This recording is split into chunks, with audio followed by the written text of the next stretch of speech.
Your phone's being charged. It is good. Here we go. It's Charles Ramsey. You're listening to Kentucky Sports Radio. Oh, this is Charles Ramsey. You listen to Kentucky Sports Radio. Right. This is Charles Ramsey. You're listening to Kentucky Sports Radio. This is Charles Ramsey. You listen to Kentucky Sports Radio. It's a dead giveaway. Perfect. Thank you very much. You're listening to Kentucky Sports Radio on Talk Radio 1080. You got the best of both worlds. You got a mini meltdown, and now joining me here, give him a round of applause, is our man. He makes it at the last minute. Right. Charles Ramsey. Charles, nice to see you. How are you, sir? I'm doing fine. How are you? What is this your first time in Kentucky? That it is. How's it been for you so far? I'm not leaving.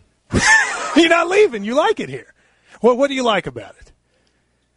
Good, down-hole, clean folk. You like that?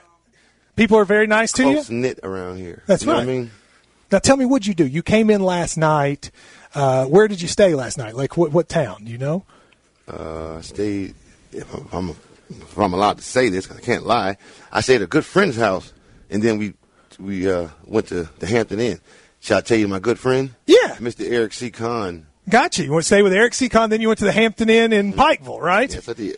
Was it a good? Is the Hampton Inn Champs? Champs. And Banks 253 was closed for some reason. And then there you go. Now tell me what has happened for you in the last couple weeks. I mean, the story gets national attention.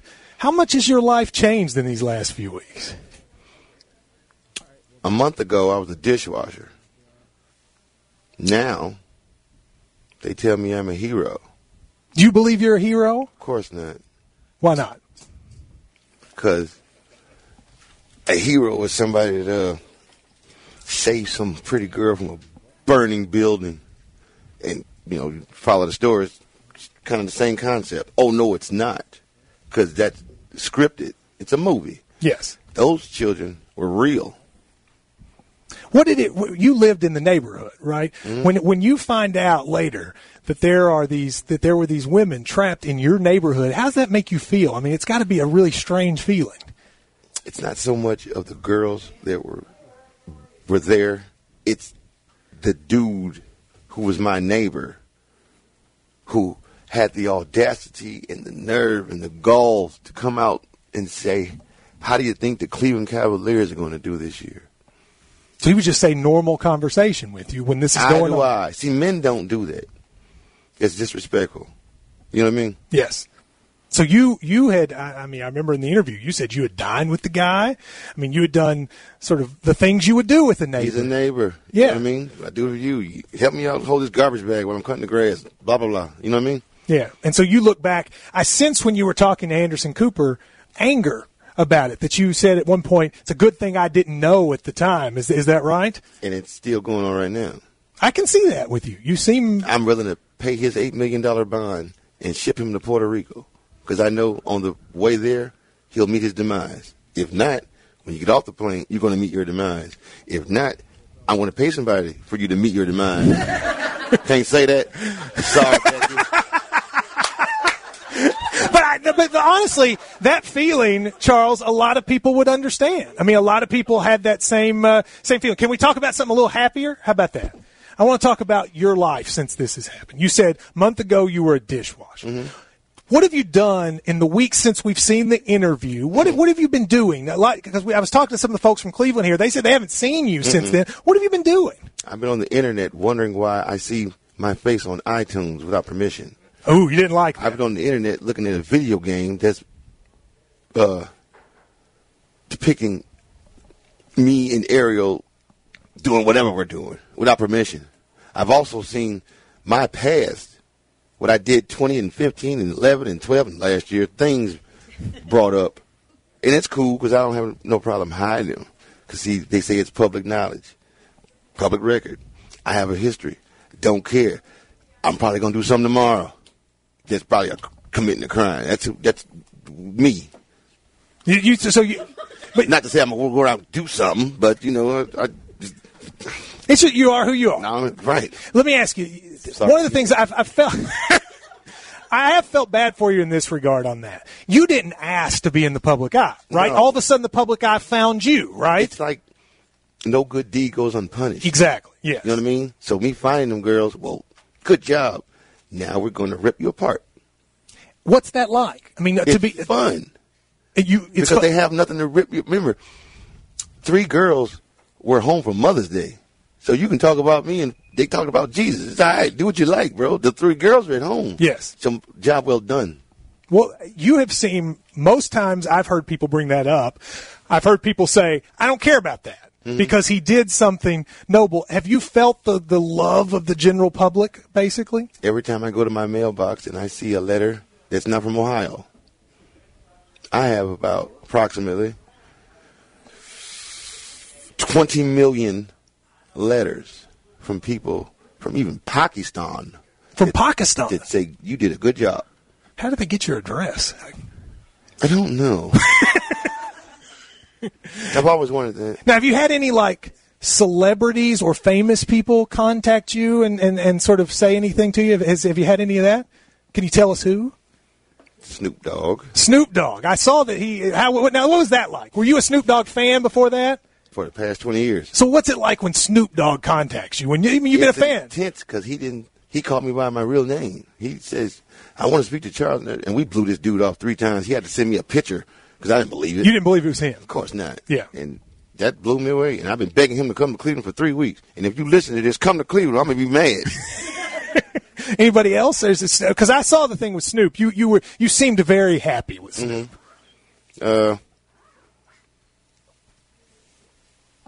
Not so much a person. Yeah. But the Sequoia presidential boat in Washington, D.C. Okay. That same boat that John F. Kennedy and Maryland. I know where you're going with that. Yes. Yes, that boat. I wish people could see your face while you're doing this. These are great. Let me ask you about Kentucky. Okay. Are you a sports fan at all? Yeah, and let me ask you something. Okay. Because I heard if Rick Pitino comes to Lexington, he gets spits on. He doesn't get spit on. Why is that? Well, we don't like. He went to Louisville. We're They're Kentucky. number one. I know, but we're Kentucky. This is a Kentucky show. I'm a Rex Chapman fan. We all love you, but you don't want to talk about Rick Pitino. Let's keep it on Kentucky. Right. Do you know John Calipari? Are you a John Calipari fan? That's University of Kentucky. That's University of Kentucky. Yes. Do you like him? Like anybody. You like everyone, don't you? As long as you're human. Are you a Cleveland Cavs fan? You like the Cavs? Yeah. He was looking to see if the cameras were on. Because a Kentucky player, Nerlens Noel. I have no beef with the Cavs. I have a problem with the front office. Okay. Because when you let LeBron go, let's replace him. Yeah. There's no need for us to be the losers another year. You know what I mean? It's just like with the Cleveland Browns. It's the front office. So the players do what they're supposed to do. You know, it's a job. It's the people to do the hiring. That's what I got the problem with. You know what I mean? Yeah. You're hiring the wrong people. Now, let me ask you, you famously in that interview talked a couple times about McDonald's. Have you, were you a big McDonald's fan? I mean, did you eat there a lot? I mean, or was that just random that day you happened to eat at McDonald's? I've been eating McDonald's for 30 years. Now, McDonald's contacted you, I saw, and offered free burgers for a year. Did you consider that a good offer? And I've been taking up on it every day. Just to make sure they keep up their word. Every day. I go to me and a friend of mine, Gina, we go to 4 to 5 McDonald's one day. Just to look at them. When I pull up and they go, "This you? Yeah, give me a Big Mac." So I mean, I'm not. Hey, if it's free, I ain't trying to run it out, but I mean, you're gonna roll to the. And I noticed there's a lot of restaurants in Cleveland doing that for you. You can basically eat in Cleveland forever for free. That's got to be exciting, right? Only if you are a simple-minded person, which I am not. See, what I would rather you do for the city of Cleveland is go give the homeless people them burgers and stop focusing on me. You mentioned that you didn't want the reward. Give them girls or a homeless person. Don't worry about me. You're good. Because you said, I think, I have a job. I don't need it. Am I right about that? Seriously. So do you like the attention or not? I mean, you see this crowd of folks here. There are tons of people listening online. Do you like the attention or would you rather not have it? I love it because they're not here because I hit the lottery. They're here because you did something. I completely understand. Now, what's next for you? Are you going to keep traveling? Are you going to, what's going to happen? Don't have a clue. What I'm going to do is keep praying and hopefully, whatever storm comes my way, I shall persevere. And you're going to enjoy the ride, right? Now, when this all broke, I'm fascinated by what happened that next day. Your video's on. When did you realize, wow, this is going all over the place? When did you realize that this wasn't just an interview with a local TV station, that this had gone nationwide? When I was able to call Anderson Cooper on the phone, and he did exactly what I told him to do. I knew this was big. So, he didn't tell me no or nothing. He says, where you want me to meet you? Cleveland. He said, I'll be there in an hour. So you gave him the demands with Anderson Cooper. I saw that interview. You said you and Anderson Cooper you said something like, you and I are exactly alike. Did you like Anderson Cooper? Did you feel like he's just like John Walsh? He's just like your dad. He's just like my dad. You know what I mean? He's got a good heart. Yeah. And you seem to be somebody who the thing you check for in people is, do they have a good heart? Yes, because I'm a Christian. If you're not, we're going to have a problem. I am.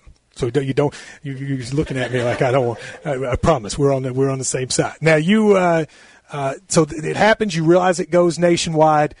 Did you feel like at that point, I got to go hire like a manager or something? Like I got to have somebody to deal with all this stuff, or what did you do? Not so much hiring anybody. I just needed somebody to get me away from that neighborhood, because once they stopped focusing on those girls when they put them in the ambulance, they focused on me now. You know, and I didn't realize that as I'm doing the little interviews about the little breaking news and blah, blah, blah. And when they focused on me, what do I need a manager for? First of all, you know what I mean? I'm not marketing anything. You know what I mean? I'm not selling anything. I'm trying to make $1 off of a hat or something. You know what I mean? Yeah. So I don't need a marketing manager nor a lawyer, because I didn't commit a crime. You know what I mean? Yes. So this has gone totally Hollywood, but I'm still focused on what those girls have been through for the past 10 years.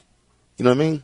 So believe, hey, that should be the focus with these girls. I'm not the hero. Amanda Berry is. I didn't go through nothing. She went through it for 10 years. She had a kid with this bastard. You understand what I'm saying? You mentioned it. Had you known that, you'd have been very upset. You wouldn't be interviewing me now. Yeah. Eric Kahn wouldn't have called me and said, come on down here, Charlie, I want to talk to you. I'd be in the penitentiary right now, or on my way there, because I was able to take that dude's head, take it off his body, and kick it down the street like a soccer ball. Said too much? Sorry, Big. Listen, but I think why people like you, honestly, is that you're real. What you just said is what I think a lot of people in this room would think the same thing. Had they known it, they'd wanted to do the same thing. And I think people realize that you're real. I mean, do you agree that that's kind of why people have gravitated to you, is that they say, hey, I wish I could have handled the situation like that you have the feelings everybody else would have in it? Somewhat. But I've ran across people during my little travels or whatnot through the airport and little towns and big towns. And some males hesitate when I go, you'd have done the same thing, right? And then they say, maybe. If you hesitate, that's going to tee me off. Yeah. Because you're spineless. You're a jellyfish. You mean no good to the opposite sex. So it's not like I'm a knight. It's not like chivalry's dead. Of course it isn't dead. People just don't condone it.